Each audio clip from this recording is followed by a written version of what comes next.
ഒരിക്കൽ കൂടെ പദത്തിൽ ഇരിക്കാനായിട്ട് നമ്മൾ കേട്ടതുപോലെ നമുക്കൊരു അവസരം കൂടി ലഭിച്ചതോർത്ത് ദൈവത്തെ സ്തുതിക്കുന്നു. യൂദയുടെ ലേഖന പഠനം നമുക്ക് തുടരാം. ആദ്യത്തെ 4 വാക്യങ്ങളിൽ തന്നെ നിൽക്കുകയാണ്. ഇന്ന് എന്നെ സംബന്ധിച്ച് ഒത്തിരി സ്വസ്ഥതയുള്ള ദിവസമായിരുന്നു. അപ്പോൾ ദൈവസന്നിധിയിൽ തന്നെ അനേക മണിക്കൂറുകൾ ഇരിക്കുകയായിരുന്നു. അപ്പോൾ ഒത്തിരി കാര്യങ്ങൾ ലഭിച്ചു. അത് എന്നെ ഭയപ്പെടുത്തി. അധികം ലഭിച്ചവനോട് അധികം ചോദിക്കും എന്ന് തിരുവഴുത്തിൽ നാം വായിക്കുന്നു. അപ്പൊ ഞാൻ കുറെ കട്ട് ചെയ്ത് കളഞ്ഞ് കുറെ കൂടെ മുന്നോട്ട് പോകാം എന്ന് വിചാരിച്ചു. പക്ഷെ പ്രകാശനം ലഭിച്ചത് ആ ഭാഗത്തിൽ നിന്നൊന്നുകൂടെ പറയണം എന്നുള്ളതാണ്. അപ്പോ ഇന്ന് 3-4 വാക്യങ്ങളിൽ നിന്ന് തന്നെ ചില സത്യങ്ങൾ നിങ്ങളുടെ ഓർമ്മയിൽ നേരത്തെ ഓർമ്മിച്ചതുപോലെ ഓർമ്മയിലേക്ക് കൊണ്ടുവരാം എന്ന് മാത്രമാണ് ഞാൻ ശ്രമിക്കുന്നത്. ഇപ്പോ ഈ യൂദയുടെ ലേഖന പഠനം ഞാൻ കൊറോണ സമയത്താണ് ഞാൻ വ്യക്തിപരമായ രീതിയിൽ മനസ്സിലാക്കാൻ ശ്രമിച്ചത്. പക്ഷെ ഇപ്പോ വളരെ പ്രസക്തി ഈ ഭാഗത്തിനുണ്ട് എന്നുള്ളത് വാർത്താ മാധ്യമങ്ങളിലൂടെ, പ്രത്യേകിച്ച് നമ്മുടെ പ്രാർത്ഥനകളൊക്കെ ഓർക്കുന്നത് പോലെ അതിർത്തിയിൽ നടക്കുന്ന പോരാട്ടത്തോടുള്ള ബന്ധത്തിൽ ചിന്തിക്കാനായിട്ട് ഇടയായിട്ട് തീർന്നു. അപ്പൊ നമ്മൾ പഠിച്ചു കഴിഞ്ഞ അല്ലെങ്കിൽ ചിന്തിച്ചു കഴിഞ്ഞ കാര്യം എന്ന് പറയുന്നത് ശരിക്ക് ഈ 3-ാം വാക്യത്തിൽ നാം വായിക്കുന്നത് പോലെ വിശ്വാസത്തിന് വേണ്ടി പോരാടണം. ശരിക്കൊരു യുദ്ധമാണ്. വിശ്വാസത്തിന് വേണ്ടിയുള്ളൊരു യുദ്ധം. ആ യുദ്ധത്തിലെ സൈന്യത്തെ കുറിച്ചാണ് നമ്മൾ പഠിച്ചത്. ഇതാണ് സൈന്യം. ആ സൈന്യത്തിന്റെ ആളുകളുടെ സവിശേഷതകളാണ് പഠിച്ചത്. ഇതിൽ നാം അടങ്ങിയിട്ടുണ്ട് എന്നുള്ളത് യാഥാർത്ഥ്യമാണ്. സൈന്യത്തിന്റെ ചില പ്രത്യേകതകൾ നാം കണ്ടു 1-2 വാക്യങ്ങളിൽ. ആ സൈന്യത്തിന്റെ ഏറ്റവും വലിയൊരു പ്രത്യേകത സുരക്ഷിതരാണ് എന്നുള്ളതാണ്. സുരക്ഷിതരാണ്. ആ സൈന്യത്തിലുള്ള പട്ടാളക്കാരുടെ പ്രത്യേകതയാണ് യജമാനനുണ്ട്. നാം വാർത്താ മാധ്യമങ്ങളിൽ വായിക്കുന്നുണ്ട് നമ്മുടെ പട്ടാളക്കാരുടെ സൈനിക മേധാവിക്ക് പൂർണ്ണ സ്വാതന്ത്ര്യം പ്രധാനമന്ത്രി അതുപോലെ തന്നെ പ്രതിരോധ മന്ത്രി നൽകിയിരിക്കുകയാണ്. അപ്പോ നമുക്കൊരു യജമാനനുണ്ട്. ആ യജമാനന്റെ നിർദ്ദേശങ്ങൾ ശരിയായ യഥോചിതം നാം കേൾക്കുക, നാം പാടാറുള്ളത് പോലെ അത് കാക്കുക. അത് മാത്രമേ സുരക്ഷിതമായ രീതിയിൽ പോരാടാനായിട്ട് ആവശ്യമായിട്ടുള്ളത്. വിളിക്കപ്പെട്ടവരാണ് എന്നുള്ളത് നാം ഓർക്കാനിടയായിട്ട് തീർന്നു. അത് വലിയൊരു വിളിയാണ്. ആരാണ് വിളിക്കുന്നത് എന്നുള്ളതാണ് ആ വിളിയുടെ മഹത്വം ഉൾക്കൊള്ളുന്നത് എന്നുള്ളത് നമുക്ക് ഓർക്കാൻ. നാം സ്നേഹിക്കപ്പെട്ടവരാണ്. അത് എന്നെ വളരെയധികം ആശ്വസിപ്പിക്കുന്ന ഒരു ചിന്തയാണ്. കർത്താവിനെ സ്നേഹിക്കുന്നത് പോലെ തന്നെ ഒട്ടും കൂടുന്നില്ല, ഒട്ടും കുറയുന്നില്ല സ്നേഹം. പിതാവിന്റെ സ്നേഹം നമുക്കുണ്ട് എന്നുള്ളതാണ്. ഞാൻ എന്റെ ചെറുപ്പകാലത്ത് ചിന്തിച്ചിരുന്നത് കുറെ നേരം വചനം വായിക്കുമ്പോൾ ഞാൻ ഒരു ദിവസം തീരുമാനമെടുത്ത് രാത്രി മുഴുവൻ വചനം വായിക്കും. രാപ്പകൽ ധ്യാനിക്കണം എന്നാണ് സങ്കീർത്തനം. അപ്പൊ അതിന് വേണ്ടിയിട്ട് ഞാൻ ലൈറ്റ് ഇട്ട ചീത്ത പറയും. അപ്പൊ വെളുക്ക് ഞങ്ങൾ പഴയ വീട്ടില് വായിക്കാൻ. അപ്പൊ കുറെ നേരം കഴിഞ്ഞപ്പോ അറിയാൻ തുടങ്ങിപ്പോയി അതൊരു വാസ്തവമാണെങ്കിലും. അപ്പോ നമ്മളിങ്ങനെ വായിക്കാനായിട്ട് ഇങ്ങനെ ശ്രമിക്കും. അപ്പോ ഈ സ്നേഹിക്കപ്പെടുക എന്നുള്ള ആശയം കുറെ വായിക്കുമ്പോഴാണ് ദൈവത്തിന് കുറെ സ്നേഹം കിട്ടുക. കുറുമ്പുകളൊക്കെ കാണിക്കുമ്പോൾ, തെറ്റുകളൊക്കെ കാണിക്കുമ്പോൾ, നിരന്തരമായി പാപത്തിലൊക്കെ തുടരുമ്പോൾ ഈ സ്നേഹം കുറഞ്ഞു പോകും എന്നുള്ളൊരു തോന്നലുണ്ടായിരുന്നു. പിന്നീട് വചനം പഠിച്ചപ്പോഴാണ്, പ്രത്യേകിച്ച് മലാക്കിയുടെ പ്രവചനം വായിച്ചപ്പോഴാണ് ദൈവത്തിന്റെ സ്നേഹം കോൺസ്റ്റന്റ് ആണ്. ദൈവത്തിന്റെ സ്നേഹം ഒരു നാളും കൂടുകയില്ല, ഒരു നാളും കുറയുകയില്ല. അങ്ങനെയാണെങ്കിൽ ദൈവത്തിന്റെ ദൈവമായിരിക്കാൻ സാധിക്കുകയില്ല. ദൈവത്തിന്റെ സ്നേഹം അതെന്നും നിത്യമാണ്. കൂടുകയോ കുറയുകയോ ചെയ്യും. നമ്മുടെ സ്വഭാവത്തിനനുസരിച്ച് ദൈവത്തിന്റെ സ്വഭാവത്തിന് മാറ്റം വരുന്നില്ല എന്നുള്ളത് ഓർക്കാനിടയായിട്ട് തീരും. അപ്പൊ നമ്മൾ സ്നേഹിക്കപ്പെടുന്നത് എന്ന് പറയുമ്പോൾ ആ പിതാവിന്റെ സ്നേഹത്തിലുള്ള സുരക്ഷിതത്വം. നമുക്കറിയാം, അനാഥരെ സംബന്ധിച്ച് അവർക്ക് യാതൊരു സുരക്ഷിതത്വ ബോധമില്ല. അരക്ഷിതരാണ്. എന്നാൽ നമ്മൾ സുരക്ഷിതരാണ്. കാരണം നമുക്കൊരു പിതാവുണ്ട് എന്നുള്ളത്. വാസ്തവത്തിൽ ആ പിതാവിന്റെ സ്നേഹം നാം ആസ്വദിക്കുന്നുണ്ടോ? നമുക്കറിയാം, പിതാവിന്റെ സ്നേഹത്തെ കുറിച്ച് നമുക്കൊരു ട്യൂഷൻ ക്ലാസ്സിൽ പോയി പഠിക്കേണ്ട ആവശ്യമുണ്ടോ? അല്ലെങ്കിൽ വേറെ ആരെങ്കിലും നമ്മൾ പഠിപ്പിച്ചു തരേണ്ട ആവശ്യമുണ്ടോ? ഇല്ല. പിതാവിന്റെ സ്നേഹം നമ്മൾ അനുഭവിച്ചറിയേണ്ടതാണ്. ഒരാള് പറഞ്ഞ് പഠിപ്പിച്ച് മനസ്സിലാക്കേണ്ടതല്ല പിതാവിന്റെ സ്നേഹം എന്ന് പറഞ്ഞു. നമുക്ക് സ്നേഹനിധിയായ ഒരു പിതാവുണ്ട്. ആ പിതാവിന്റെ സ്നേഹം ഡേ ടു ഡേ ലൈഫിൽ നാം ടേസ്റ്റ് ചെയ്യണം. നമുക്ക് സാധിക്കുന്നുണ്ടോ? നമ്മുടെ ജീവിതത്തിന്റെ സംഘർഷ മേഖലകളിലൊക്കെ അല്ലെങ്കിൽ നമ്മുടെ പാപത്തോടുള്ള പോരാട്ടത്തോടുള്ള ബന്ധത്തിലൊക്കെ സാധിക്കുന്നുണ്ടോ എന്നുള്ളത് ഒന്ന് പരിശോധിക്കുന്നത് നല്ലതാണ്. പിന്നെ നമ്മൾ സൂക്ഷിക്കപ്പെടുന്നവരാണ് എന്നുള്ളത് നമുക്കറിയാം. ദൈവശക്തിയിൽ കാക്കപ്പെടുന്നു, സൂക്ഷിക്കപ്പെടുന്നു എന്നുള്ളതുകൊണ്ട് ഞാൻ ആ ഭാഗം കേൾക്കാനിടയായി കിട്ടിയിരുന്നില്ല. മാത്രമല്ല നമ്മിൽ നിക്ഷേപിച്ചിരിക്കുന്ന ഉപനിധി ആ ദിവസം വരെ സൂക്ഷിപ്പാൻ അവൻ ശക്തനാണ് എന്നൊക്കെ നമ്മൾ തിരുവഴുത്തിൽ വായിക്കുന്നുണ്ട്. അതോടൊപ്പം തന്നെ ആ ദൈവസ്നേഹത്തിന്റെ യൂത തന്നെ നമ്മെ പഠിപ്പിക്കുന്നുണ്ട്, ആ സ്നേഹത്തിന്റെ പരിധി വിട്ട് നാം പോകരുത്. പരിധി വിട്ട് പോകുമ്പോൾ അവൻ നമ്മെ കൂടുതൽ സ്നേഹിക്കുന്നത് കൊണ്ട് നമ്മെ ബാലശിക്ഷ കഴിക്കും. ഒരു പക്ഷെ കൂടുതൽ അവന്റെ ക്യാരക്ടർ പ്രാപിക്കാനാണ്. പ്രസംഗികളുടെ പ്രഭുവായ സ്പർജൻ പറഞ്ഞിരിക്കുന്നത് പ്രകാരമാണ്, ശിക്ഷിക്കപ്പെടാതെ പോകുന്നത് അപകടകരമാണ്. അപ്പോൾ ഞാൻ ചിന്തിക്കുന്നത്, ഈ ഒരു വർഷത്തിൽ കാര്യമായ പരിക്കുകളൊന്നും വന്നിട്ടില്ലല്ലോ. അപ്പോൾ അതിന്റെ അർത്ഥം ഞാൻ ശരിയായ പാതയിലല്ലേ? പരിക്കുകൾ കൂടെ വരുന്നുണ്ടെങ്കിൽ സ്തോത്രം ചെയ്യാം. കാരണം നമ്മെ അവൻ ഒത്തിരി സ്നേഹിക്കുന്നു, നമ്മെ അവൻ ബാലശിക്ഷ കഴിക്കുകയാണ്. അപ്പൊ നാം കുറെ കൂടെ അവനെ പോലെ ആകും എന്നുള്ളത് നമുക്ക് ഓർത്ത് ദൈവത്തെ സ്തുതിക്കാനായിട്ട് സാധിക്കുന്ന ഒരു മറുവശമാണ് കഴിഞ്ഞ പ്രാവശ്യം ഞാൻ പറയാനത് വിട്ടു. സൂക്ഷിക്കപ്പെട്ടതിന് മാത്രമല്ല അനുഗ്രഹിക്കപ്പെട്ടതിനാൽ. എന്തൊക്കെ അനുഗ്രഹങ്ങളാണെന്നുള്ളത് 2-ാം വാക്യത്തിൽ നാം കണ്ടു. കരുണ, സമാധാനം, സ്നേഹം, അതുപോലെ തന്നെ ഇതൊക്കെ എപ്പോഴും ലഭ്യവുമാണ്, മതിയായതാണ്, വർദ്ധിക്കുന്ന അനുഗ്രഹമാണ്. ആ വർദ്ധിക്കുന്നത് എങ്ങനെയാണെന്നുള്ളത് ഞാൻ പ്രായോഗികമായി പറയാനിടയായിട്ട് തീർന്നു. എന്റെ കുടുംബജീവിതത്തിലും സഭാജീവിതത്തിലും ഒക്കെ ഒത്തിരി പ്രയോജനപ്പെട്ടുകൊണ്ടിരിക്കുന്ന ഒരു സത്യമാണിത്. അത് തൊഴിലിടങ്ങളിലും അത് വളരെ യാഥാർത്ഥ്യമാണ്. ക്രൂശിക്കപ്പെട്ട അനുഭവത്തിൽ ജീവിതമൊക്കെ നമുക്ക് അറിവുള്ളതാണ്. പക്ഷെ നമ്മളിത് പാലിക്കുമ്പോഴാണ്, ഇത് നമ്മിൽ വിശ്വാസമായി പരിണമിക്കുമ്പോഴാണ് ഇതിന്റെ പ്രയോജനം നമുക്ക് ലഭിക്കുകയുള്ളൂ. ഞാൻ എപ്പോഴും ക്രൂശിലാണെന്നുള്ള ചിന്ത, സംഘർഷങ്ങൾ വരുമ്പോൾ പ്രതികരിക്കാനായിട്ടുള്ള എല്ലാവിധ റൈറ്റും നമുക്കുള്ളപ്പോൾ നാം ക്രൂശിലാണെന്നുള്ളത് നിരന്തരം ഓർക്കാൻ നമുക്ക് സാധിച്ചാൽ അനുഗ്രഹീതമായ സ്വർഗം ഈ ഭൂമിയിൽ അനുഭവിക്കുന്ന രീതിയിൽ ജീവിക്കാൻ സാധിക്കും എന്നുള്ളതിന് അതാണ് വർദ്ധിക്കുക. അങ്ങനെ ജീവിക്കുമ്പോൾ ഈ കരുണ, സമാധാനം, സ്നേഹം തമ്മിൽ വർദ്ധിക്കാൻ ഇടയായിട്ട് തീരും. യെസ്, അത് കഴിഞ്ഞ് നമ്മൾ 3-4 പിന്നീട് ചിന്തിക്കാനിടയായിട്ട് തീർന്നത്. പ്രാരംഭമായിട്ട് നമുക്ക് 3-4 ഒന്ന് വാക്യങ്ങൾ വായിക്കും. യൂദയുടെ ലേഖനം 3-4 വാക്യം.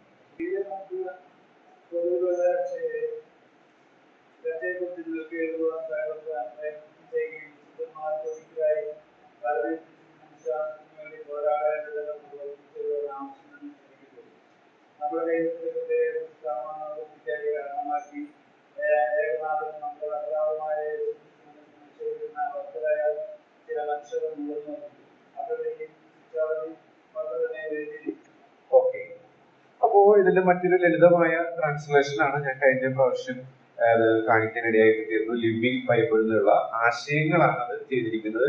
കറക്റ്റ് പദാനുപദമായ അനുസരണമായിട്ടുള്ള തർജ്ജമയല്ല, എങ്കിലും ഇത് മനസ്സിലാക്കാൻ നമ്മെ സഹായിക്കുന്ന ഒരു തർജ്ജമയാണ്. അപ്പൊ അതിൽ നിന്ന് മനസ്സിലാക്കിയ കാര്യം എന്ന് പറയുന്നത്, ഇവിടെ പട്ടാളക്കാരുടെ ശത്രു അല്ലെങ്കിൽ കർത്താവിന്റെ സൈന്യത്തിന്റെ ശത്രുവിനെ കുറിച്ചാണ് ഈ 3-4 വാക്യങ്ങളിൽ നാം കാണുന്നത്. അപ്പോ 1-2 വാക്യം സൈന്യത്തിന്റെ പ്രത്യേകതകൾ പറയുമ്പോൾ 3 മുതൽ തുടർന്ന് അങ്ങോട്ട് വായിക്കുമ്പോൾ ശത്രുവിന്റെ പ്രത്യേകതകളാണ് കാണാൻ സാധിക്കുന്നത്. അതിന്റെ മധ്യത്തിൽ ഒടുവിലായിട്ട് നാം അല്ലെങ്കിൽ സൈന്യം ചെയ്യേണ്ട ചില കാര്യങ്ങൾ പറഞ്ഞ് ദൈവത്തെ മഹത്വപ്പെടുത്തി ലേഖനം അവസാനം അങ്ങനെ പെട്ടെന്ന് ഓർക്കാനായിട്ട് സാധിക്കും. ഇങ്ങനെ ചിന്തിച്ചുകൊണ്ടിരിക്കുമ്പോഴാണ് ഈ ആശയം വരാനിടയായി. പ്രത്യേകിച്ച് ഈ പഹൽഗാമിൽ, പ്രത്യേകിച്ച് ജമ്മു കാശ്മീരിൽ നേരിട്ടുകൊണ്ടിരിക്കുന്ന യുദ്ധത്തോടുള്ള ബന്ധത്തിൽ നമ്മൾ ഈ ഭാഗം വായിക്കുമ്പോൾ ഇത് വിശ്വാസത്തോട് പോരാടേണ്ടതാണ്. അത് രാഷ്ട്രമായിട്ടുള്ള പോരാട്ടത്തെ സൂചിപ്പിക്കുന്നതിന് വ്യത്യാസം മാത്രമേ ഉള്ളൂ. ഓക്കെ, ഈ ഭാഗത്തേക്ക് നമുക്ക് വരാം.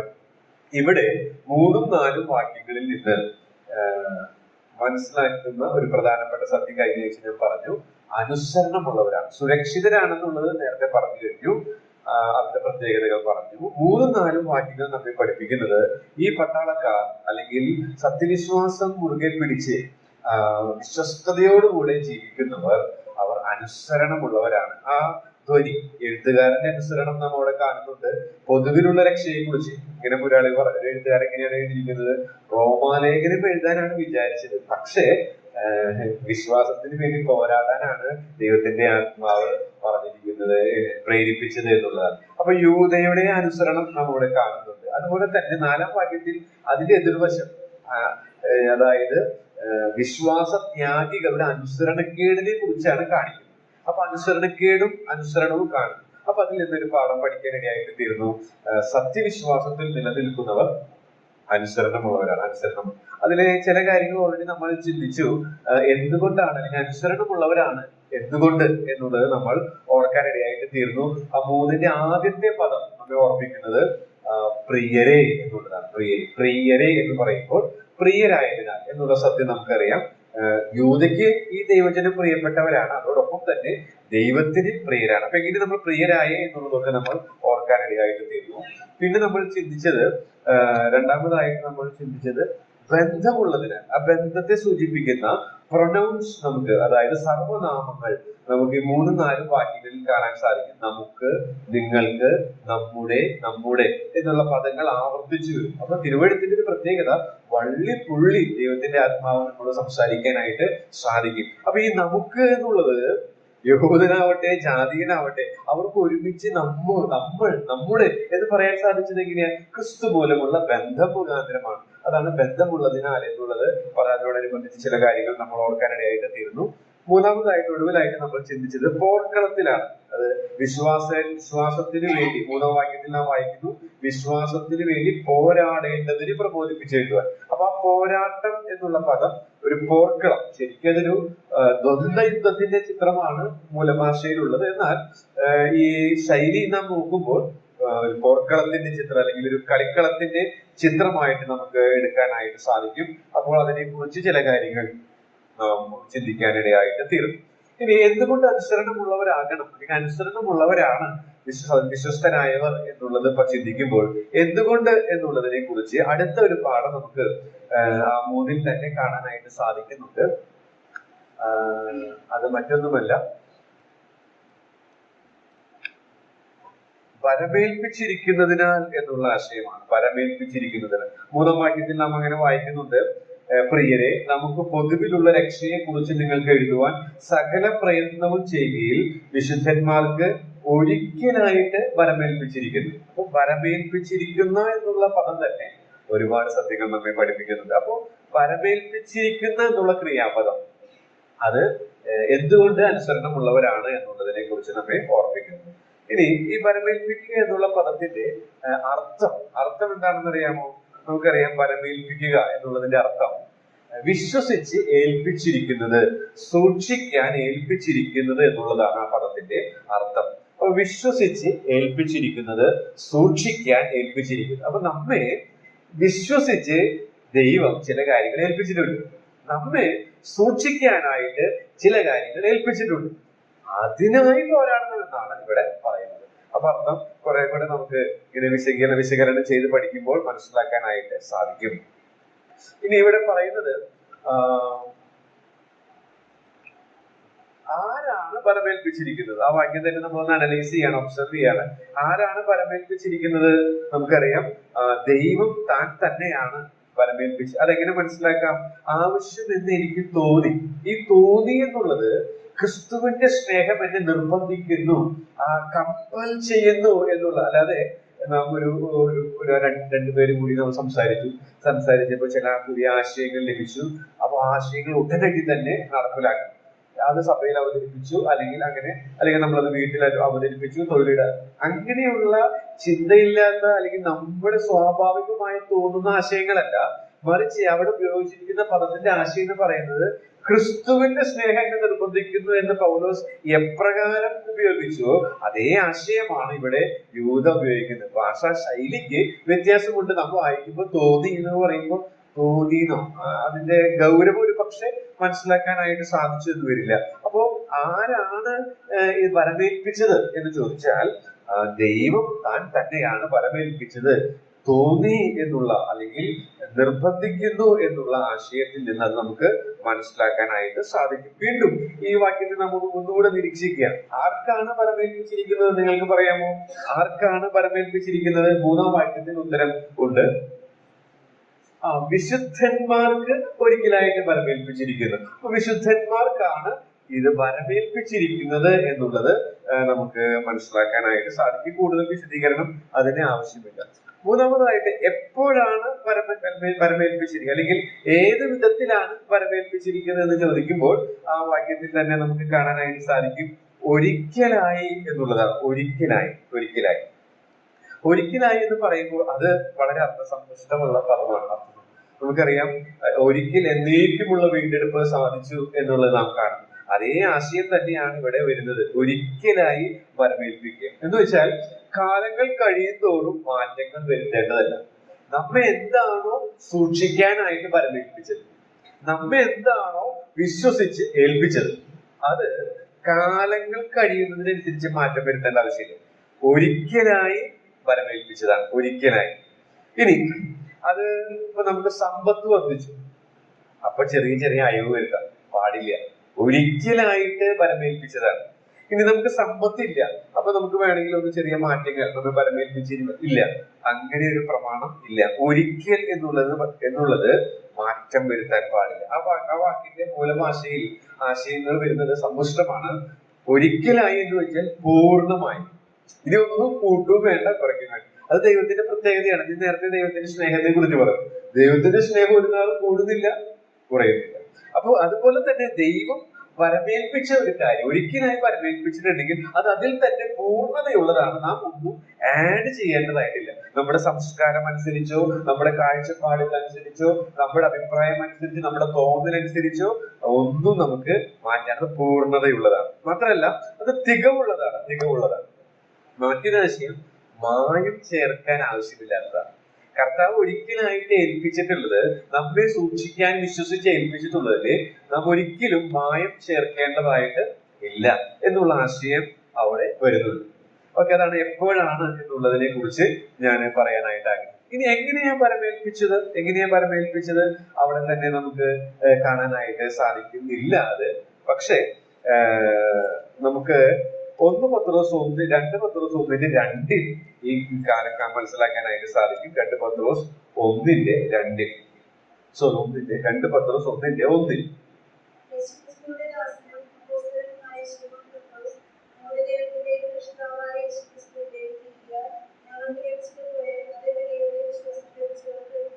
ഓക്കെ, അപ്പോ ഇവിടെ എങ്ങനെയാ പരമേൽപ്പിച്ചത് എന്ന് ചോദിക്കുമ്പോൾ തന്നതാണ്, ദാനമാണ്, ഗിഫ്റ്റാണ്, ലഭിച്ചതാണ്. ഞാൻ പത്രോസിന്റെ വാക്ക് കടമെടുത്തിട്ട് അവിടെ എഴുതിയെന്ന് മാത്രമേ ഉള്ളൂ.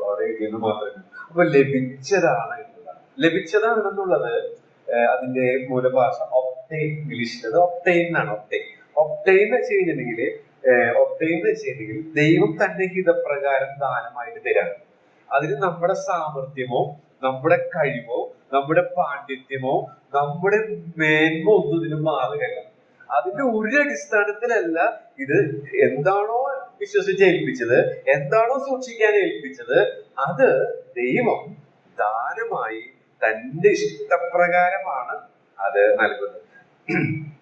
അതെന്താണെന്നുള്ളത് ഞാൻ അടുത്ത കുറിപ്പില് വിശദമായിട്ട് പറയാനാണ് വിചാരിച്ചത്. പക്ഷെ പത്രോസ് അത് ഓൾറെഡി പറഞ്ഞു കഴിഞ്ഞു.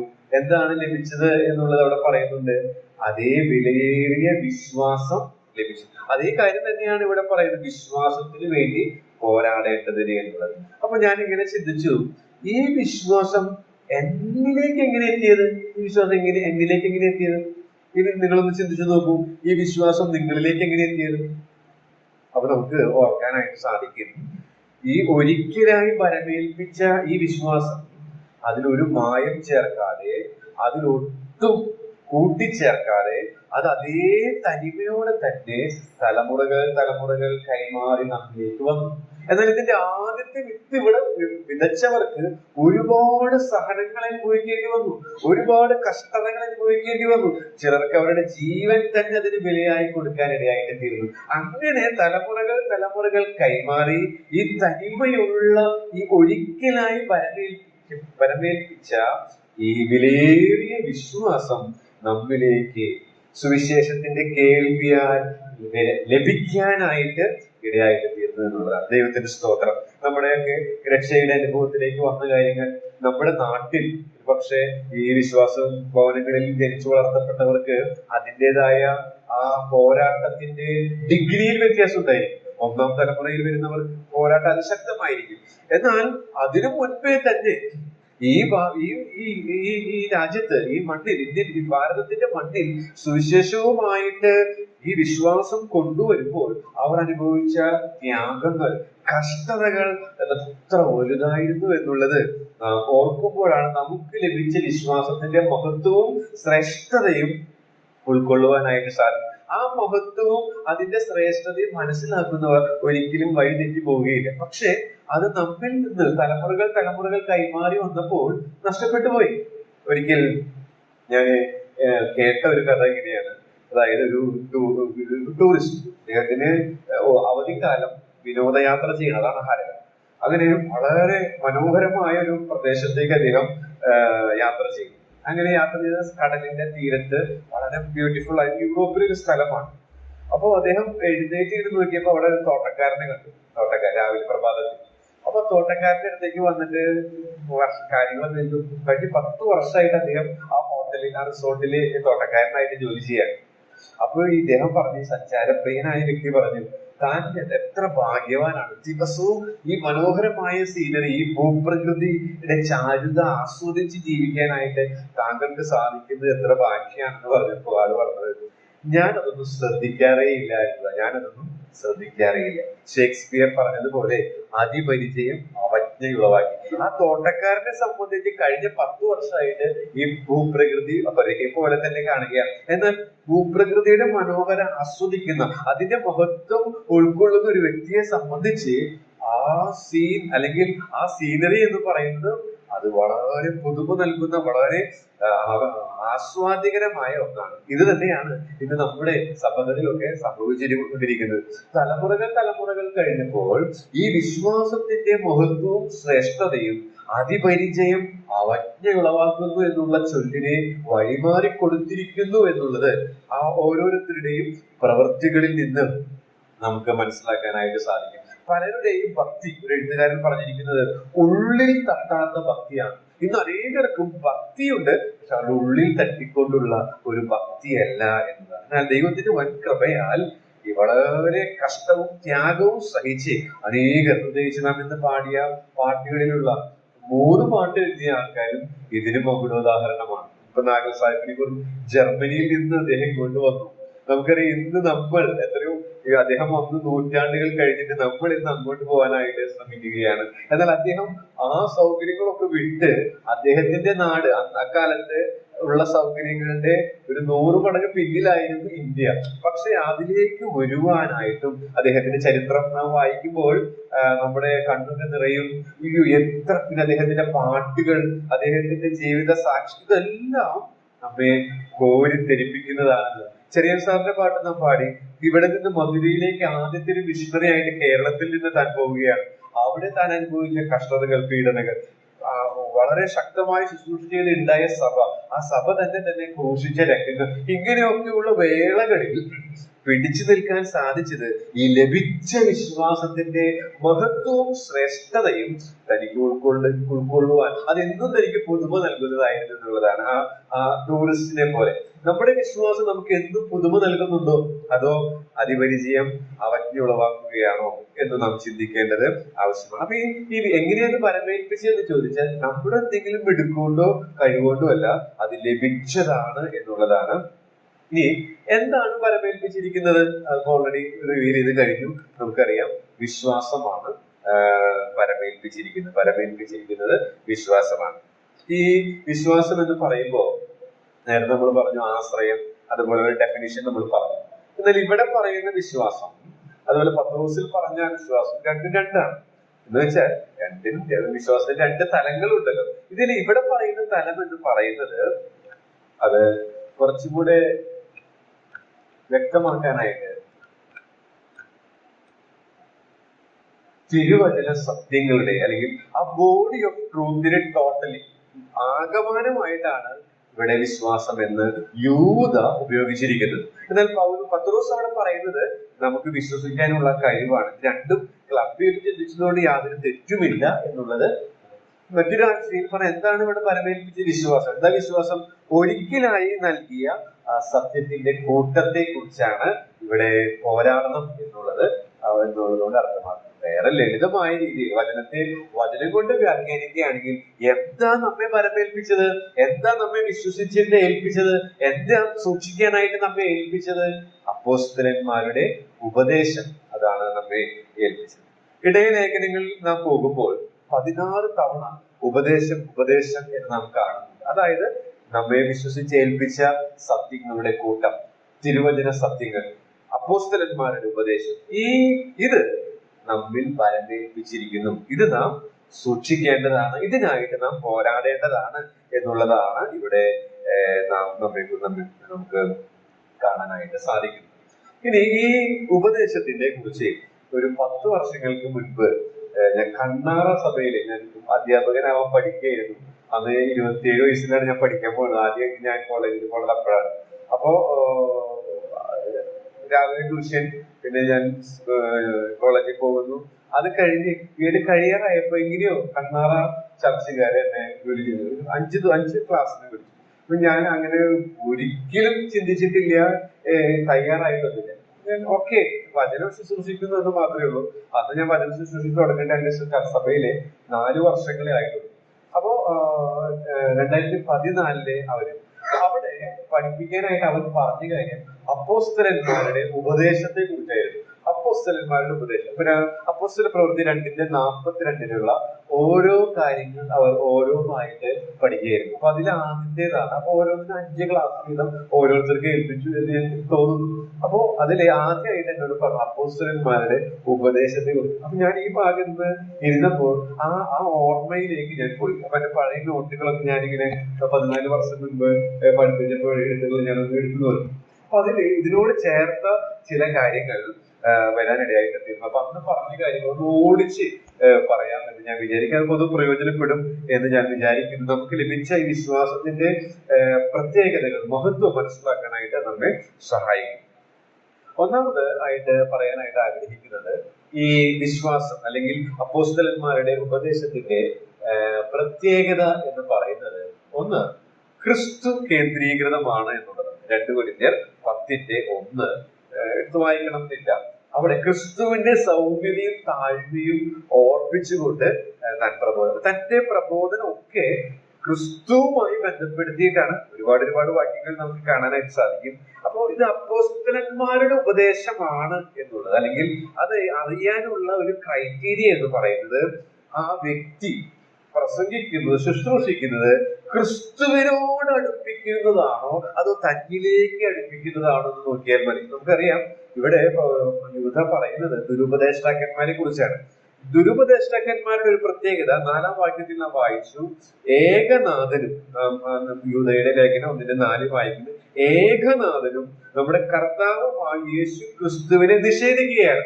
അപ്പൊ ക്രിസ്തുവിലേക്ക് ശ്രദ്ധ കേന്ദ്രീകരിക്കാതെ സ്വയത്തിലേക്ക് ശ്രദ്ധ കേന്ദ്രീകരിക്കുന്നവരാണ് ദുരുപദേഷ്ടാക്കന്മാർ, അല്ലെങ്കിൽ അങ്ങനെയുള്ള പ്രവണതകൾ. അപ്പോൾ ഇത് നാം ചിന്തിക്കുമ്പോൾ നാം ശ്രദ്ധിക്കണം, എന്നിൽ ഈ ദുരുപദേശത്തിന്റെ വിത്തുണ്ടോ? ഞാൻ ചെയ്യുന്ന ശുശ്രൂഷകൾ, ഞാൻ ചെയ്യുന്ന പ്രാർത്ഥനകൾ, ഞാൻ പാടുന്ന പാട്ടുകൾ, ഞാൻ ചെയ്യുന്ന ക്ലാസുകൾ, ഞാൻ ചെയ്യുന്ന സുവിശേഷ പ്രവർത്തനങ്ങൾ, അത് എന്നിലേക്ക് ശ്രദ്ധ കേന്ദ്രീകരിക്കുന്നതാണോ? നമ്മളൊക്കെ സഹജമായിട്ട് ആ പ്രവണതയുണ്ട്, വാസ്തവമാണ്. എന്നാൽ കാലങ്ങൾ കഴിയുന്തോറും അതിന് ജയിക്കാൻ സാധിക്കുന്നുണ്ടോ? ഇല്ല, ഇന്നും അത് വർദ്ധിച്ചു വരികയാണ്. എന്തിനേക്ക് അറ്റൻഷൻ വേണം? ചർച്ചിന്റെ അറ്റൻഷൻ മുഴുവൻ എന്തിനായിരിക്കും? അങ്ങനെയുള്ളതാണെങ്കിൽ അത് ക്രിസ്തു കേന്ദ്രീകൃതമല്ല, അത് ദുരുപദേഷ്ടാവിന്റെ വിശ്വാസത്യാഗികളുടെ ലക്ഷണമാണ് എന്നുള്ളത് നാം തിരിച്ചറിയേണ്ടത് ആവശ്യമാണ്. നമ്മുടെ കർത്താവിന്റെ ഒരു പ്രത്യേകത ഇതിനോടുള്ള ബന്ധത്തിൽ നിന്ന് പകൽ ഞാൻ ചിന്തിച്ച് ഒന്ന് പറഞ്ഞ് മുന്നോട്ട് പോകാൻ ആഗ്രഹിക്കും. യോഹന്നാൻ 7:16 മുതൽ 18 വരെയുള്ള വാക്യങ്ങൾ. യോഹന്നാൻ എഴുതിയ സുവിശേഷം 7:16 മുതൽ 18 വരെ. യേശു അവരോട് എന്റെ ഉപദേശം എന്റേതല്ല, എന്നെ അയച്ചവന്റേത്. അവന്റെ ഇഷ്ടം ചെയ്യുവാൻ ഇച്ഛിക്കുന്നവൻ ഈ ഉപദേശം ദൈവത്തിൽ നിന്നുള്ളതോ ഞാൻ സ്വയമായി സ്ഥാപിക്കുന്നതോ എന്ന് അറിയും. സ്വയമായി സ്ഥാപിക്കുന്നവൻ സ്വന്തം മഹത്വം അന്വേഷിക്കുന്നു, തന്നെ അയച്ചവന്റെ മഹത്വം അന്വേഷിക്കുന്നവൻ സത്യവാൻ ആകുന്നു, നീതികേട് ആകുന്നില്ല. ഓക്കെ, അപ്പൊ ദുരുപദേഷ്ടാക്കന്മാരെ, വിശ്വാസത്യാഗികളെ തിരിച്ചറിയാൻ കർത്താവിന്റെ ഈ വാക്കുകൾ തന്നെ മതിയായതാണ്. എന്താ അവിടെ പറയുന്നത്? അവർ സ്വയമായി പ്രസ്താവിക്കും, സ്വന്തം മഹത്വം അന്വേഷിക്കും. അപ്പൊ നമ്മുടെ ഉള്ളിന്റെ ഉള്ളിൽ അങ്ങനെയുള്ള ഒരു ആദാമ്യ പ്രകൃതമുണ്ട്. എന്നാൽ ദൈവത്തിന്റെ കൃപയാൽ നമ്മൾ അതിനെ കീഴടക്കണം. അതിന്റെ ആഗ്രഹം നമ്മിലേക്കാണ്. പക്ഷെ നമ്മൾ അതിനെ കീഴടക്കണം. ആദ്യം LKG ലെവലാണെങ്കിൽ കാലങ്ങൾ കഴിയുന്തോറും അതിനെ കീഴടക്കണം. അങ്ങനെ നമ്മുടെ ശുശ്രൂഷകൾ ക്രിസ്തുവിലേക്ക് വിരൽ ചൂണ്ടണം. നമ്മുടെ ശ്രോതാക്കളെ ക്രിസ്തുവിനോട് അടുപ്പിക്കുന്നത്. അല്ലാത്തതെല്ലാം വിശ്വാസത്യാഗികളുടെ, ദുരുപദേഷ്ടാക്കളുടെ പ്രവണതയാണ് എന്നുള്ളതിന് യാതൊരു സംശയമില്ല. മറ്റൊരു കാര്യം നമുക്ക് ഓർക്കാൻ സാധിക്കുന്നത് എല്ലാവർക്കും പരിചയമുള്ളതാണ്. 1 പത്രോസ് 2:2 വളരുവാൻ സഹായിക്കുന്നതാണ്. രക്ഷയ്ക്കായിട്ട് വളരെ വചനം എന്ന മായമില്ലാത്ത പാൽ കുടിപ്പാൻ വാഞ്ചിക്കും. അപ്പോ ഈ ശുശ്രൂഷ, ദൈവവചനം നമ്മുടെ ശുശ്രൂഷകൾ കേൾക്കുന്നു. ഈ ശുശ്രൂഷകൾ വളരുവാനുള്ള ഒരു വാഞ്ച നമ്മൾ ഉണ്ടാക്കുന്നുണ്ടോ? കഴിഞ്ഞ 2025 ഇപ്പൊ മെയ് മാസമായി. 2020 ഞാൻ വിശ്വാസത്തിൽ വന്നിട്ട് ഇപ്പൊ 2001 മുതൽ 2025 വരെ ആയിരുന്നു. അതിനേക്കാൾ കൂടുതലായ പലരും കൂടിയുണ്ട്. ഒരു പക്ഷെ കുറവുള്ളവരും ഉണ്ടാകും. ഈ കാലഘട്ടത്തിൽ എന്റെ വളർച്ച എങ്ങനെയാണ്? ഈ വളരെ സമ്പുഷ്ടമായ, പാടിയതുപോലെ മഞ്ഞ എല്ലാ ദിവസവും നമുക്ക് ലഭ്യമാണ്. പക്ഷെ നാം എന്തോരം കളക്ട് ചെയ്യുന്നുണ്ട്, എന്തോരം നമ്മൾ ശേഖരിക്കുന്നുണ്ട്, എന്തോരം നമ്മൾ അതിന്റെ പോഷണം അനുഭവിക്കുന്നുണ്ട്? വളരുന്നുണ്ടോ? അതോ ഇന്നും ആ രക്ഷിക്കപ്പെട്ട അവസ്ഥയിൽ തന്നെ ഇരിക്കുകയാണ്? നമുക്കറിയാം, ഇന്ന് 10ാം ക്ലാസ്സിന്റെ റിസൾട്ട് വന്നു. ഓരോ വർഷം കഴിയുന്തോറും ആ റിസൾട്ട് വന്നത് അടുത്ത സ്റ്റേജിലേക്ക് പുരോഗതി കൈവരിച്ചിരിക്കുകയാണ്. +1 പോവുകയാണ്. നേരെ മറിച്ച് ചിന്തിക്കുക, അതേ ക്ലാസ്സിൽ തന്നെ 10 വർഷം 20 വർഷം തുടരുന്ന ഒരവസ്ഥ ചിന്തിച്ചു.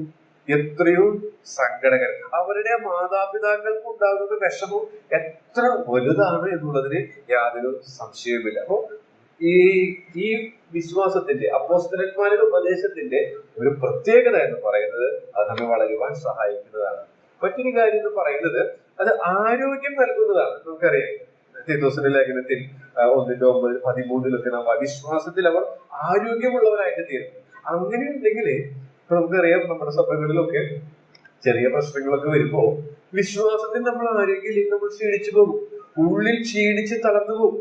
എന്നാൽ വിശ്വാസത്തിൽ ആരോഗ്യം ഉണ്ടെങ്കിൽ പ്രശ്നങ്ങളും പ്രതിസന്ധികളും വരുമ്പോ അതിനെ തരണം ചെയ്യാനായിട്ട് കർത്താവ് നമ്മെ സഹായിക്കും എന്നുള്ളതിന് യാതൊരു സംശയവുമില്ല. അപ്പൊ ഇത് ആരോഗ്യമുള്ളവർക്ക് രോഗാണുക്കളെ പ്രതിരോധിക്കാനായിട്ട് സാധിക്കും. ശരീരത്തിൽ എടുക്കുകയാണെങ്കിൽ പ്രതിരോധ ശേഷിയുള്ളവർക്ക് രോഗാണുക്കൾ ശരീരത്തിൽ വരുമ്പോൾ അതിനെ പ്രതിരോധിച്ച് നിൽക്കാൻ സാധിക്കും. വിശ്വാസത്തിലും അങ്ങനെ തന്നെയാണ്. ചില രോഗങ്ങളാണ് സഭയിൽ നിന്ന് നമ്മൾ പ്രശ്നങ്ങളായിട്ട് വരുന്നത്, പ്രശ്നങ്ങളുടെ രൂപത്തിൽ വരുന്ന രോഗാണുക്കളാണ്. ആ രോഗാണുക്കളെ തരണം അതിജീവിക്കാനായിട്ട് എനിക്ക് നിങ്ങൾക്ക് സാധിക്കണമെങ്കിൽ ഈ വിശ്വാസത്തിൽ ആരോഗ്യം വേണം. അല്ലെങ്കിൽ അത് കൂടുതൽ പ്രശ്നങ്ങളിലേക്ക് വഴിതെളിയിക്കാനിടയായിട്ട് തീരും എന്നുള്ളതിന് യാതൊരു സംശയമില്ല. 2 തിമോഥെയോസ് 3:16-17 നമുക്കറിയാം. എല്ലാ തിരുവെഴുത്തും വചനം തന്നത് എന്തിനാണെന്നുള്ളത് വ്യക്തമായി പൗലോസ് അവിടെ പറയുന്നുണ്ട്. എന്തിനാണ്? തികഞ്ഞ പെർഫെക്റ്റ് അല്ലെങ്കിൽ മെച്യൂർഡ് ആക്കാൻ, പക്വതയുള്ളവരാക്കാൻ. നമുക്കറിയാം, പക്വതയില്ലായ്മ വളരെ സങ്കടകരമാണ് അല്ലെ? വിശ്വാസ ജീവിതം വിടുക, സെക്യുലർ ലൈഫ് വിടുക, നമ്മുടെ സാധാരണ ജീവിതം എടുക്കുക. 19 വയസ്സായ ആള് ഇപ്പോഴും 5 വയസ്സായ ആളുടെ കുട്ടിയുടെ പെരുമാറ്റ രീതിയാണെങ്കിൽ ആ വ്യക്തിക്ക് പക്വതയുണ്ട് എന്ന് നമ്മൾ പറയുമ്പോൾ ഒരിക്കലുമില്ല. അപ്പോ അങ്ങനെ പക്വതയിലേക്ക്, അതാണ് തികഞ്ഞവനാക്കുക എന്നുള്ളത്. ശാസിച്ച് ഗുണീകരിച്ച് നീതി ലഭ്യസനൊക്കെ മതിയായതാണെന്നുള്ളത് അവിടെ പറയുന്നുണ്ട്. ആ ഭാഗമല്ലല്ലോ വിഷയം എന്നുള്ളത് കൊണ്ട് ഞാനത് കൂടുതൽ വിശദീകരിക്കുന്നില്ല. എങ്കിൽ അതിന്റെ തത്വം നമുക്ക് എടുക്കാനായിട്ട് സാധിക്കും. നമ്മെ മെച്ചുവേർഡ് ആക്കുവാൻ, പക്വതയുള്ളവരാക്കുവാൻ. 40 വയസ്സായി അല്ലെങ്കിൽ 50 വയസ്സായി ഇപ്പോഴും 10 വയസ്സുകാരന്റെ ശീലമാണെങ്കിൽ പക്വത വന്നിട്ടില്ല. ഇന്ന് നമ്മൾ പലരും ആത്മീക ഗോളത്തിൽ ഇപ്പോഴും എനിക്ക് തോന്നുന്നത് LKG പ്രായമാണ്. രക്ഷിക്കപ്പെട്ടിട്ട് ഇപ്പൊ ഏകദേശം കാലങ്ങൾ ഇങ്ങനെ കഴിഞ്ഞപ്പോൾ പക്വതയുള്ളവരായിട്ട് തീരേണ്ടതാണ്. ദൈവസഭയ്ക്ക് വളരെ യൂസ്ഫുൾ ആയിട്ട്, ഒരു പക്ഷെ വചനം ശുശ്രൂഷിക്കണം എന്ന് നിർബന്ധമില്ല, പക്ഷെ അവരുടെ ആലോചനകളും അവരുടെ അഭിപ്രായങ്ങളും അതൊക്കെ മെച്യൂർഡ് ആയിട്ട് സഭയെ നിലനിർത്തേണ്ടതാണ്. പോരാട്ടങ്ങളൊക്കെ ആഞ്ഞടിക്കുമ്പോ മെച്യൂർഡ് ആയിട്ട് നിലനിർത്താൻ സാധിക്കാത്തത് എന്തുകൊണ്ടാണെന്ന് അറിയാമോ? ഈ വചനത്തിന്റെ ഉദ്ദേശം കാലാകാലങ്ങളിലായിട്ട് നമ്മിൽ നടക്കുന്നില്ല എന്നുള്ളതാണ്. ഇനിയും നമ്മൾ അങ്ങനെ ചെയ്യുന്നില്ലെങ്കിൽ ഇനിയും നമ്മൾ തളർന്നു പോകും, ഇനിയും നമ്മൾ പിരിയും, ഇനിയും നമ്മളിൽ പ്രശ്നങ്ങൾ ഉണ്ടാകും. പ്രശ്നങ്ങളും പ്രതിസന്ധികളും വരുമ്പോൾ മെച്ചോർഡായിട്ട് പ്രതികരിക്കണമെങ്കിൽ അതിനാണ് ഈ വചനം അത്. ഈ വചനം ശരിയായ രീതിയിൽ ആദരിക്കുന്നില്ലെങ്കിൽ ഇതിന്റെ ഗുണം നമുക്ക് ലഭിക്കില്ല.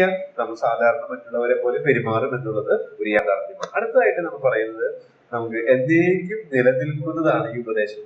ഒരിക്കലായി എന്ന് നാം വായിക്കും. അത് എന്നേക്കും, ആകാശവും ഭൂമിയും മാറിപ്പോയാലും ഈ ഉപദേശത്തിന് ഒരു മാറ്റവും വരും. നമ്മളായിട്ട് മാറ്റങ്ങളൊക്കെ വരുത്തുന്നുണ്ടെങ്കിൽ തന്നെയും കർത്താവ് നമ്മെ ഏൽപ്പിച്ചിരിക്കുന്നതിന് യാതൊരു മാറ്റവും ഇല്ലാതെ എന്നേക്കും. ഇത്രയും പ്രത്യേകതകളുണ്ട്. ഇനിയും പ്രത്യേകതകൾ ഉണ്ടെങ്കിലും ഞാനത് പറഞ്ഞു വിട്ടു എന്ന് മാത്രമേ ഉള്ളൂ. ഓക്കെ, അടുത്തതായിട്ട് ഞാൻ അന്ന് എന്നോട് തന്നെ ചോദിച്ചൊരു ചോദ്യമാണത്, എത്രമാത്രം ഇതിനെ വിലമതിക്കും? ഈ അപ്പോസ്തലന്മാരുടെ ഉപദേശത്തിൽ തലമുറകളായിട്ട് നമുക്ക് കൈമാറി കിട്ടിയ ഈ വിലയേറിയ നിധിയെ നാം എങ്ങനെയാണ് വിലമതിക്കുന്നത്? അതാണ് അടുത്തതായിട്ട് ഞാൻ എന്നോട് ചോദിച്ചത്. അത് ഞാനൊന്ന് പറയാനായിട്ട് ആഗ്രഹിക്കുന്നു. എത്രമാത്രം വില? സങ്കീർത്തനം 119 103 വാക്യം നമുക്കൊന്ന് വായിക്കാം. എല്ലാം 119 സങ്കീർത്തനത്തിൽ നിന്നാണ്. 5 കുറിപ്പുകൾ വേഗത്തിൽ ഒന്ന് പറയാൻ ആഗ്രഹിക്കുന്നത്. സങ്കീർത്തനം 119 103.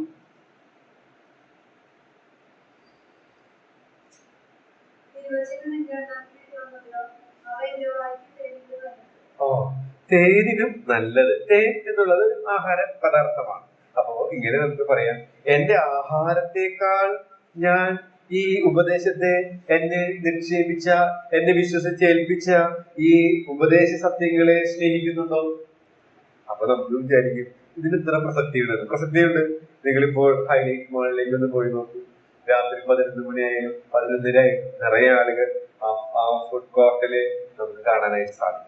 അതുപോലെ തന്നെ ഭക്ഷണത്തിനായിട്ട് ജീവിക്കുന്ന ആളുകളാണോ ഇവർ എന്ന് നമുക്ക് തോന്നിപ്പോകും. ഇപ്പൊ അറിയാം, ചെറുപ്പക്കാരായ പല ഫിലിം ഇൻഡസ്ട്രിയിൽ പ്രവർത്തിക്കുന്നവരൊക്കെ വേഗം മരണപ്പെടുകയാണ്.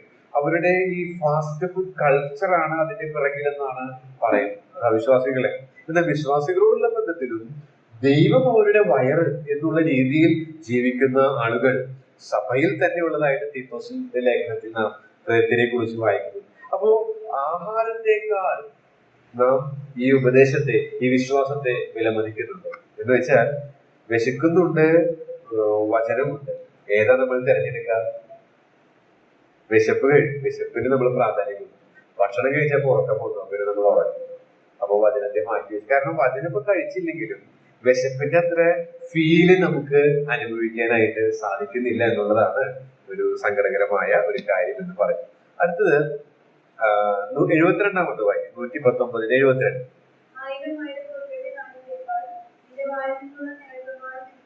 ഓക്കെ, അപ്പൊ സങ്കീർത്തനക്കാരൻ പറയുന്നത് സമ്പത്തിനേക്കാൾ, ചിലരുടെ ഏറ്റവും ഇൻട്രസ്റ്റ് എന്ന് പറയുന്ന സമ്പത്താണ്.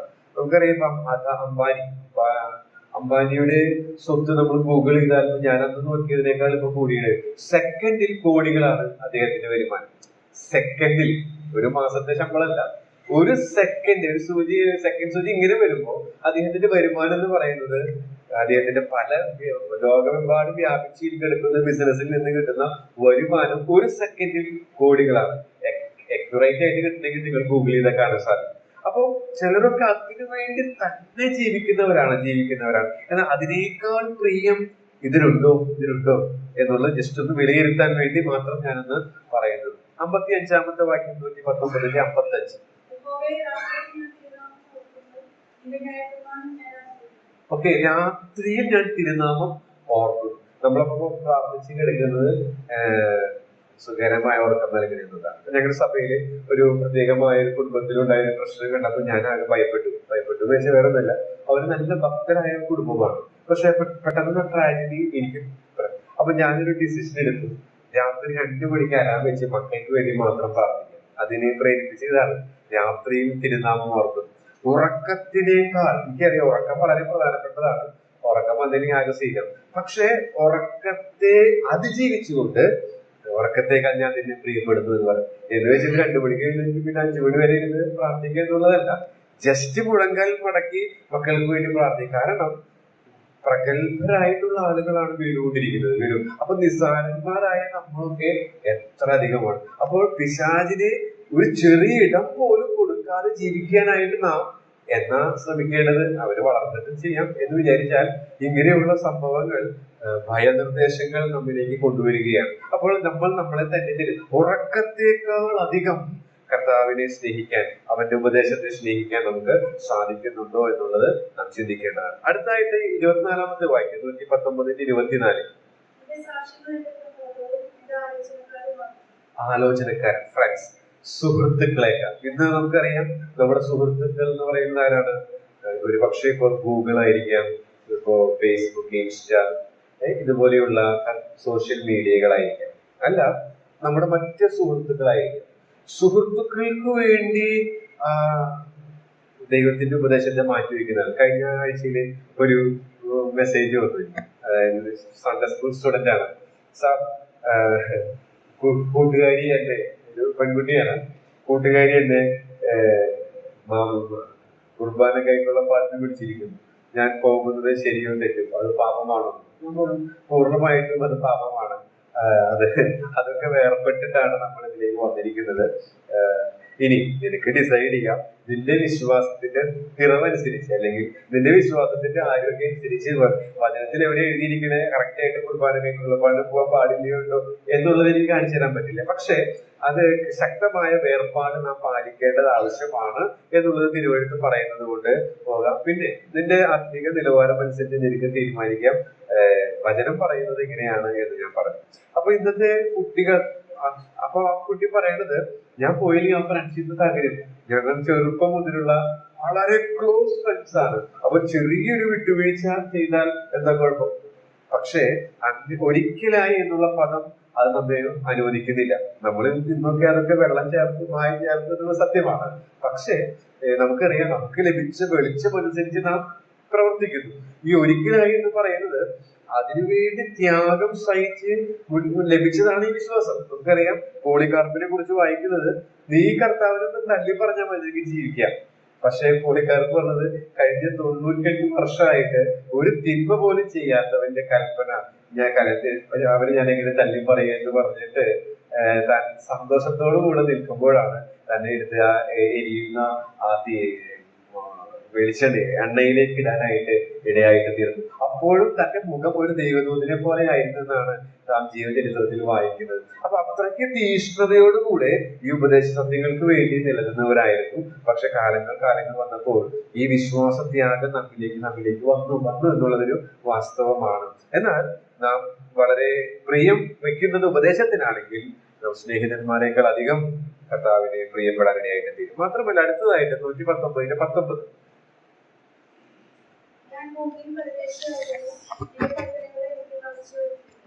ഓക്കെ, പരദേശിയായി ഇപ്പൊ ലോകത്തേക്ക് ഈ ആശയം തന്നെ പല വേറൊരു ഭാഗത്തും 119-19 ആവർത്തിക്കുന്നുണ്ട്. അപ്പോൾ നാം ഈ ലോക സംവിധാനങ്ങൾ നമ്മൾ എത്ര അധികം സ്വാധീനിക്കുന്നുണ്ട് അല്ലെ? ലോക സംവിധാനങ്ങൾ ഇപ്പൊ ഞാൻ വാട്സപ്പ് ഒന്നും വേണ്ട, ഏതൊന്നും വേണ്ട എന്ന് വെച്ചാലും എനിക്കത് ഒഴിവാക്കാൻ പറ്റില്ല. കാരണം എന്റെ തൊഴിലിനും അത് വളരെ അത്യാവശ്യമായ ഒരു ഘടകമായിട്ട് അത് മാറിയിരിക്കുന്നു. അതുപോലെ തന്നെ ഓരോ കാര്യങ്ങൾ ഇപ്പോൾ വേണ്ട എന്ന് വെക്കുമ്പോൾ കുട്ടികൾക്ക് ഹൈടെക് ആയിട്ടുള്ള കാര്യങ്ങൾ കൊടുത്തേ പറ്റൂ, ഇതൊക്കെ ഉപയോഗിച്ചേ പറ്റൂ. ഇതൊക്കെ ഒരുപാട് സമയം എന്റെ ചോർന്ന് കളയുന്നുണ്ട്. പിശാചിന് ഇടം കൊടുക്കുകയാണ്. പിശാചിന് കയറി വരാൻ വാതിൽ തുറന്നിടുന്ന ഇടങ്ങളായിട്ട് ഇത് മാറുന്നു. കാരണം കുട്ടികൾക്ക് വളരെ ഇൻട്രസ്റ്റ് ആണിത്. ബൈബിൾ വായിക്കുക, വായിച്ച് മത്സരമൊക്കെ പോലുണ്ട്, അപ്പൊ വെക്കേഷൻ പഠിക്കുക, അതിനേക്കാളൊക്കെ ഇൻട്രസ്റ്റ് 5 മിനിറ്റ് വരെ. ഞാൻ നല്ല കുട്ടിയായിരുന്നില്ല, അപ്പൊ എനിക്ക് 5 മിനിറ്റ് ഇങ്ങനെ. അപ്പൊ അതായത് ഞാൻ ചിന്തിച്ചത്, നമ്മൾ തന്നെ ഇടം വാതിൽ പിശാചിന് തുറന്നു കൊടുക്കുകയാണ്. മെല്ലെ ഇതിലൂടെ അവൻ അഡിക്റ്റാക്കും. പിന്നെ നമ്മൾ കരഞ്ഞിട്ട് പ്രയോജനമില്ല. പക്ഷെ ഇതിപ്പോ ഉപേക്ഷിക്കാനും പറ്റില്ല, അല്ലെങ്കിൽ പിന്നെ ജോലിയൊക്കെ വിടേണ്ടി വരും.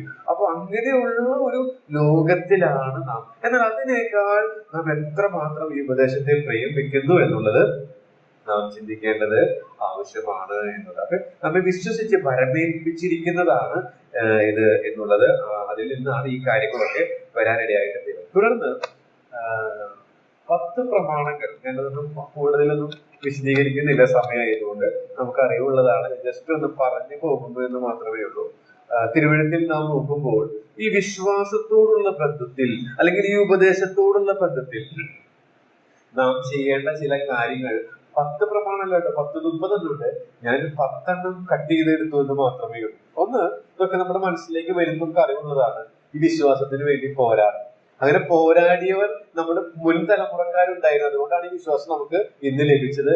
ഇത്ര സൗകര്യങ്ങൾ നമ്മൾ ആസ്വദിക്കുന്നത്. ഒരു എഴുത്തുകാരൻ പറഞ്ഞിരിക്കുന്നത് ഇങ്ങനെയാണ്: നമ്മൾ ഇന്ന് നിക്കറൊക്കെ ഇട്ട് നടക്കുന്നുണ്ടെങ്കിൽ, നമ്മൾ ഇന്നൊക്കെ വസ്ത്രം ധരിച്ച് നടക്കുന്നുണ്ടെങ്കിൽ അതിന്റെ പിന്നിലെ ചരിത്രം എന്ന് പറയുന്നത് ഈ വിശ്വാസം നമ്മുടെ ഈ നാട്ടിലേക്ക് വന്നു എന്നുള്ളതാണ്. ഈ വിശ്വാസത്തിൽ നിലനിൽക്കും, വിശ്വാസത്തിൽ നടക്കണം, വിശ്വാസത്തിൽ ആരോഗ്യമുള്ളവരാകണം, വിശ്വാസം കാക്കണം, വിശ്വാസത്തോട് വീര്യം കൂട്ടണം, വിശ്വാസത്തിൽ സമ്പന്നരാകണം, വിശ്വാസത്തിന്റെ വേല ചെയ്യണം, വിശ്വാസത്തിൽ ക്ഷീണിക്കരുത്, വിശ്വാസത്തിന്റെ നായകനെ നോക്കണം. ഇതിൽ തന്നെ ഒരു പഠന വിഷയമാണ്. റോമാലേഖനം തന്നെ വിശ്വാസത്തോടുള്ള ബന്ധത്തിൽ പഠിക്കാനായിട്ട് നമുക്ക് സാധിക്കുന്ന കാര്യങ്ങളാണ്. ഞാൻ പറഞ്ഞു വന്നത്, നമുക്ക് ലഭിച്ച ഈ വിശ്വാസം, ആ വിശ്വാസത്തോടുള്ള ബന്ധത്തിൽ നമ്മുടെ പ്രതികരണം എങ്ങനെയാണ് എന്നുള്ളതാണ്.